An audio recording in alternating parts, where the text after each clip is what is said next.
All right, so this is a suggestion via a donation. The name of the video is The United States versus the World. Who would win? Military and army comparison. Well, I think that if it was us completely against everyone else, that'd be a problem, right? But if it was like, country by country, we have a chance. We have a pretty strong chance, honestly. But everyone ganging up against us, guys, that'd be bad. That'd be terrible, right? Is defined as a state with the ability to exert influence or project power on a global scale, and if needed, in more than one region of the globe at a time. The United States, currently the world's sole superpower, fits this description, with an official military doctrine that states its military forces... But I wouldn't just call us the sole superpower. I mean, there are a couple of super powerful nations out there, guys.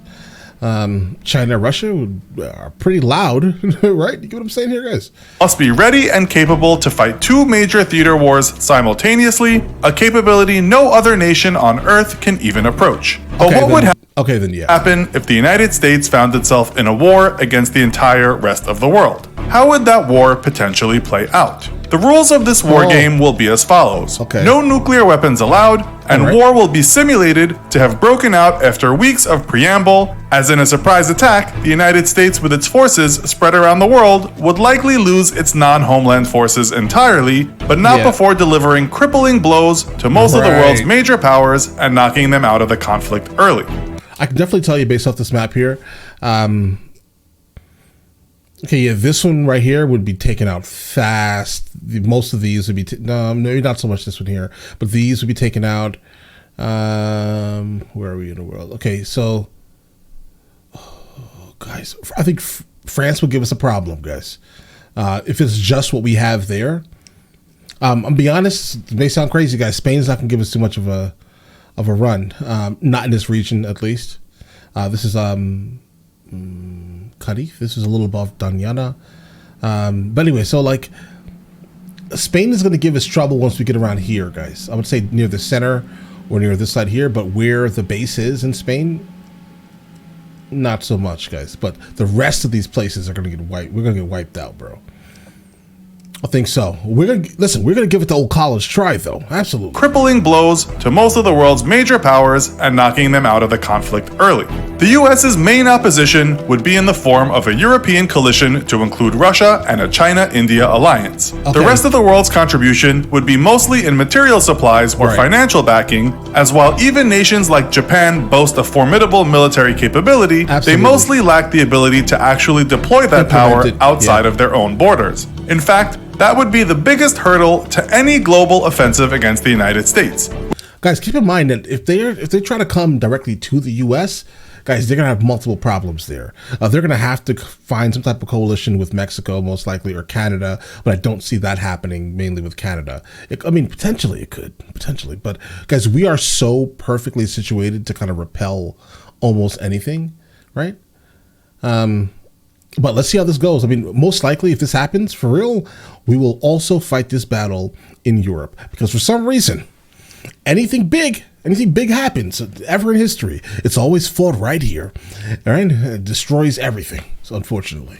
With historical military preparations focused on conflicts such as NATO versus Russia or China versus India, most militaries around the world lack the ability to transport military hardware across the oceans in a meaningful quantity, making a decisive assault against the US homeland impossible. Meanwhile, due to its commitments to fighting wars well outside its own borders for the last 80 years, the United States operates the world's largest air and naval transport fleets that number in the hundreds of ships and aircraft, more than most modern nations combined. This lack of mobility will prove to be a major weakness for the global alliance and severely hinder their ability to respond to US actions. Today, the United States operates its forces in every geographic area of the world and has split its command structure into 9 combatant commands, 6 responsible for global geographic areas of responsibility. In the weeks leading up to the outbreak of war, the United States would likely pull its forces out of Europe and non-American bases in the Pacific, disbanding its European, African, and Southern commands.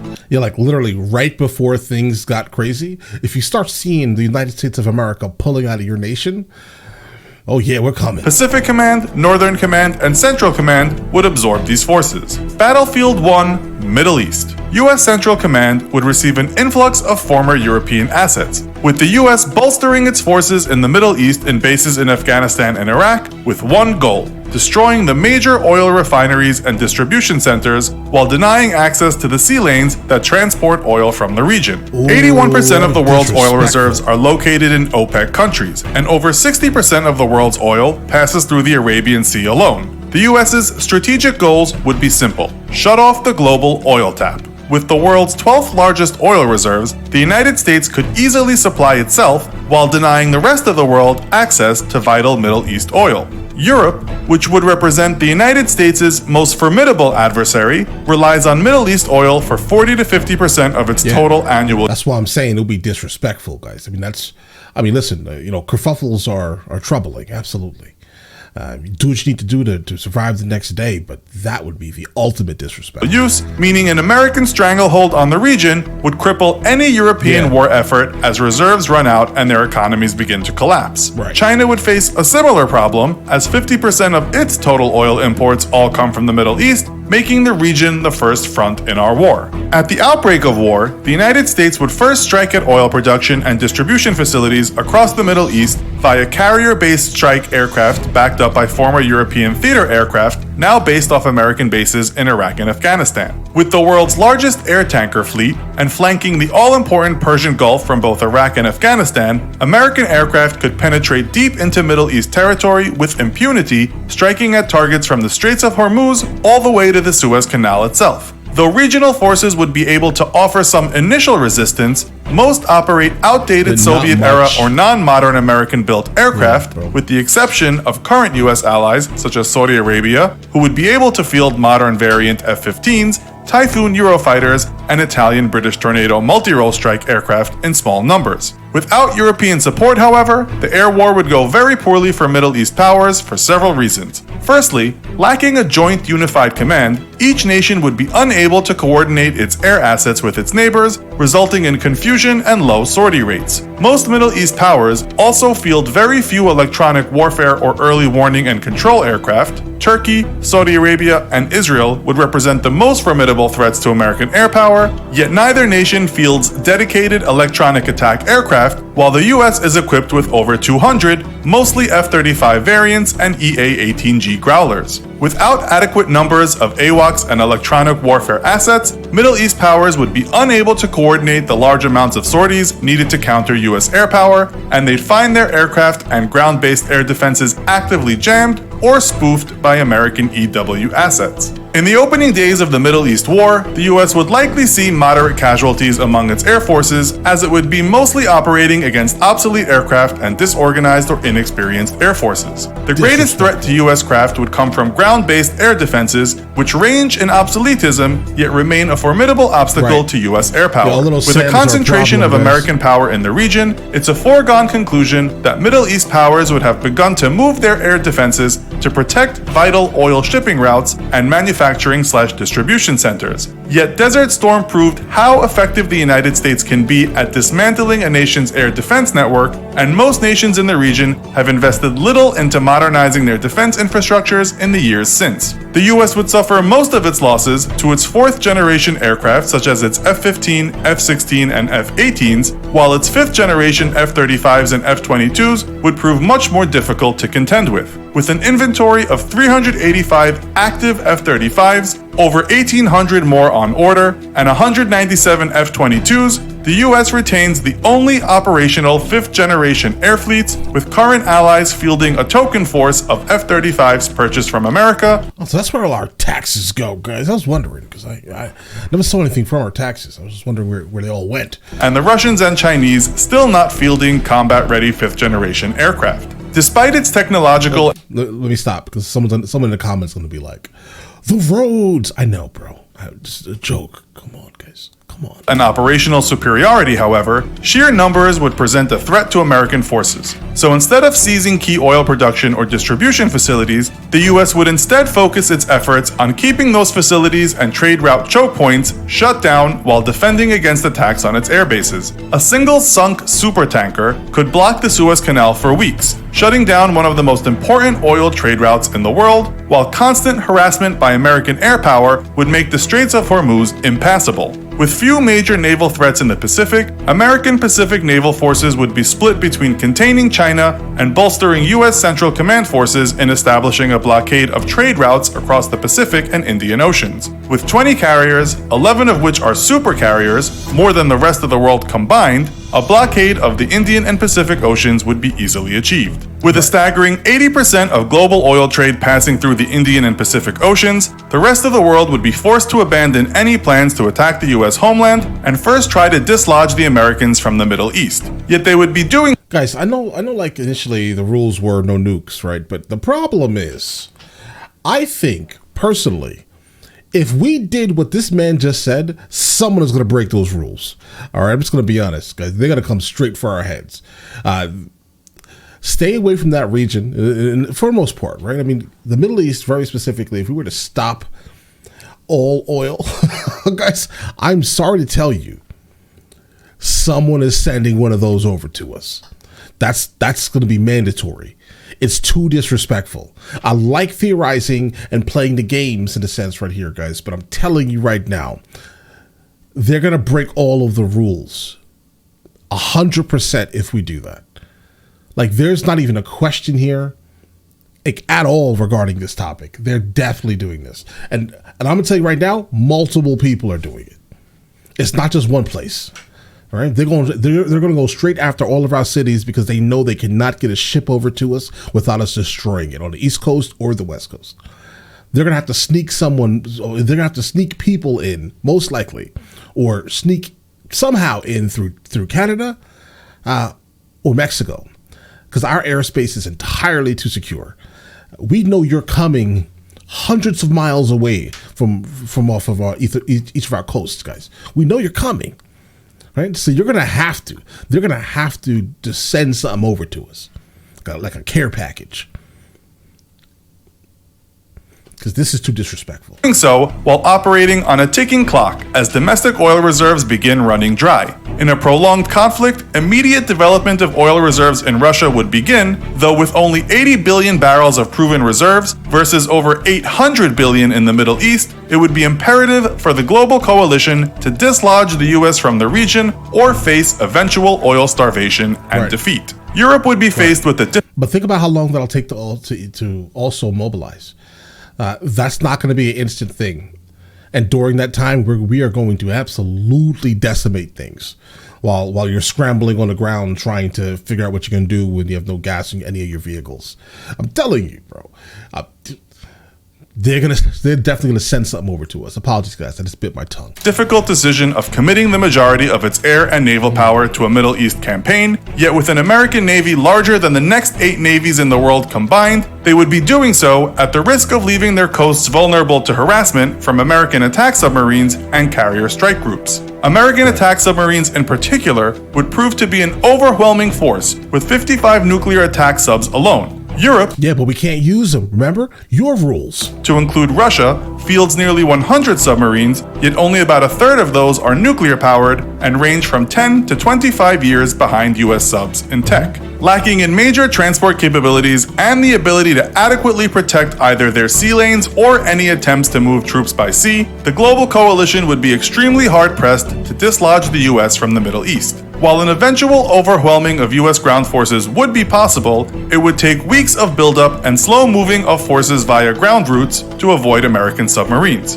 Victory in the Middle East would be possible for the global coalition, but would only come at great expense of dwindling oil reserves, and any attempts to reopen the Middle East trade routes would certainly fail, as the US would concentrate its nuclear attack subs and carrier battle groups in the region. The coalition would be forced to rely on existing land-based pipelines, though these would not be enough to sustain the world economy, and the United States would certainly commit its stealthy B-2 bombers to the destruction of these pipelines and any attempts at building new ones. In short, A land Instant. victory would be probable for the global coalition, but without the ability to challenge the US Navy, global trade routes would be permanently shut down, effectively crippling the economies of coalition nations and the war effort. Battlefield 2, West Pacific. The West Pacific and South China Sea is the most economically important waterway in the world, with a full 1/3 of all exclusively because it's coming here. We are just absolute consumers. global trade passing through the area, Well, it's coming to the United States. or about $5.3 trillion. China, South Korea, and Japan would especially have a vested interest in keeping these sea lanes open, yet none of those nations field a true blue water or deep ocean navy. In a global war, the United States would invest the majority of its expeditionary firepower in the West Pacific, having little to fear from an Atlantic incursion by European powers due to their lack of major military transport capability and navies designed for decades to engage Russian ships in literal combat rather than blue water operations. Japan would pose a significant challenge for US forces due to its very modern and robust self-defense forces, yet the island nation could be largely ignored due to Japan's lack of air tankers, limiting the range of its strike aircraft and 70-year self-defense military doctrine, which saw the nation only recently begin to build an expeditionary capability. With 155 F-15s making up the bulk of Japan's air force and only a combat range of 790 miles, it is doubtful the island nation would risk its 5 operational airborne refueling tankers to attempt offensive operations against the US Navy and its over 1,000 fighter aircraft, instead holding its air forces in reserve in case of an American attack on the homeland. The US's first goal... Yeah, I would definitely expect them to be purely self-defense. Even stated here. I have no idea their offensive capability, but by the sounds of it, it's not really on par at least with what we're going to deliver to them if they even jump, if that makes any sense, or sneeze wrong. I think we're probably going to be the weakest in Alaska. Goal in the region would be to cut off all trade routes passing through the South China Sea. China would represent the US's biggest global adversary, yet like every other global power, to include Russia, it too lacks the navy and the transport capability to actually threaten the US homeland. In order to deny the nation the opportunity to build this capability, the US would immediately move to cut off Chinese trade through the South China Sea, something China would be particularly vulnerable to as over 60% of its trade is delivered by sea. Though China lacks a navy formidable enough to threaten US Pacific forces, it more than makes up for this shortcoming with its ballistic missile forces. Its DF-26 ballistic missiles each have a range of 3,000 to 4,000 kilometers and would threaten any US base or ship as far out as Guam. At the outbreak of war, China would immediately launch a withering missile strike against American facilities on Guam. Listen, if we can do missiles, then you guys are all gonna have a problem, bro. Right? In the subs. While Guam would be defended by THAAD, or Terminal High Altitude Area Defense Anti-Missile Systems, Aegis-equipped destroyers, and Patriot missile batteries, China would rely on heavy saturation strikes and overwhelm American missile defense systems, decimating the majority of American ground targets on the small island and rendering it inoperative as a military forward staging area for weeks. This would force America to rely on its naval assets in the region, which would be the secondary targets of China's opening barrage. Though long touted as carrier killers, China's DF-26 and DF-21 ballistic missiles each rely on a very long and complex kill chain, or chain of military assets required to recon a target, track it, and guide a missile to it. In order to accomplish this, China operates 30 Yaogan tracking and reconnaissance satellites grouped into constellations that, working together, would provide China 16 opportunities per 24-hour period to accurately target a US Navy vessel to within 10 kilometers anywhere in the Pacific. Okay, so they're ready for us. The US... I told you guys, it's going to come down to China, guys, or Russia.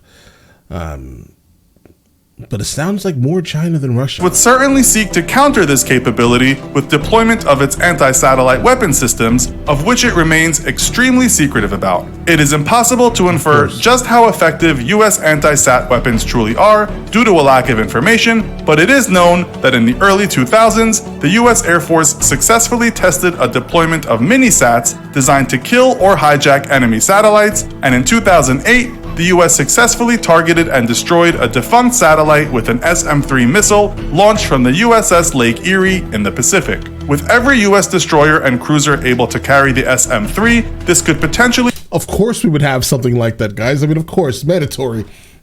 Listen. Pose a serious threat to Chinese space All the sense assets in the world. and degrade the capabilities of their ballistic missile forces. In a push into the Pacific, however, the US would still suffer heavy casualties among its fleet due to Chinese long-range missile strikes. Right, It's right. probable then that while it works to destroy Chinese space assets from afar, America would instead send its nuclear attack submarine fleet to blockade Chinese waters. China operates about 60 submarines. Yet for years, those subs did not go on patrols or even leave port as they were often sidelined by maintenance issues. Only as recently as 2011 did Chinese subs actually begin to leave port, giving US subs the opportunity to tail them and discover that Chinese submarines were surprisingly easy to find and track due to their noisy nature. Defense experts estimated that Chinese sub technology was 10 years behind Russia and about 20 years behind the US. The US, meanwhile, operates 55 nuclear attack submarines, with most of these being of the modern Virginia class. Armed with torpedoes and a complement of Tomahawk cruise missiles, Virginia attack subs could easily threaten Chinese surface and subsurface vessels and join its Ohio-class ballistic missile submarines in cruise missile attacks against Chinese inland industrial and military installations. While in recent years, China has invested heavily into improving its anti-submarine warfare capabilities, it is still critically behind even regional powers such as South Korea and Japan, meaning that in the end, there is likely little China could do to stop US attack subs. Though it could likely keep American carrier battle groups out of the South China Sea for the first week or two of the war, China would be helpless to prevent a naval blockade by US attack subs. India, also reliant on South Pacific trade routes, would certainly dispatch its naval forces to attempt to break a US blockade, but would face the same issues in challenging US subs that China would. Having only 15 active submarines and also lacking in modern anti-submarine warfare capabilities, the Indian Navy would quickly find itself overpowered by American attack subs. Employing a combination of its submarine and anti-satellite assets, the US would likely break through the Chinese ballistic missile shield within 30 days and enact a complete blockade of the South Pacific, strangling regional powers economically. With a blockade of Middle East oil exports, the global war would then become a war of attrition, with the US starving out the world's major powers while able to sustain itself off its own domestic oil reserves. Having little to fear from a European transatlantic offensive due to Europe's lack of major military transport capabilities, American forces would be free to initiate ground offensives against Canada and Venezuela in order to seize its oil reserves as well. Because we're coming for your oil, right? It's ours now. Just be fully aware. This happens if your country has oil in it. I warned you, right? I know exactly how it's going to work, bro. You just hope that your country has no oil in it. If it does, it may be time to just pack it up, bro. Ultimately, the US Navy, the largest and best equipped in the world, would be the deciding factor in a global war. With such overwhelming firepower superiority, the United States would be able to fight defensively and without launching any major ground offensives outside of North America. Fielding a larger fleet than the next 8 navies combined, the US Navy, backed by the US Coast Guard, could easily defend the Atlantic sea lanes from any European incursion, while enacting blockades of major oil shipping routes through the Persian Gulf and Indian and Pacific Oceans. While the world would eventually be able to muster a large enough force to threaten the US, current military capabilities across the globe would be insufficient to prevent these naval blockades and would require years of buildup and expansion of navies from every modern nation. With the majority of global oil trade shut off by naval blockade, however, European and Asian economies would quickly shrink or outright collapse, making such a buildup improbable and ensuring an eventual US victory. Yet that victory would come at a titanic cost to even the US's own economy, and in the end, the entire global economy would likely shrink to levels not seen since the end of the Second World War. So, how do you think this scenario would have played out? Honestly, bro, I think you did a great job. I think that the battle would have absolutely been fought in the Middle East. It just would have. Listen, how you put it together for us, like this nice, pretty package here. It makes all the sense in the world. I'm not even going to argue with you, right? There's nothing to argue about. That's what we would do. I think that would be the most savage way to just instantly, decimate the population without using any type of, of the big ones. You know what I'm saying here, guys? Right? If we didn't do that, then yeah. But I honestly think that they would have used it way long ago, guys. I'm telling you, like once they realize that we shut off all access to oil,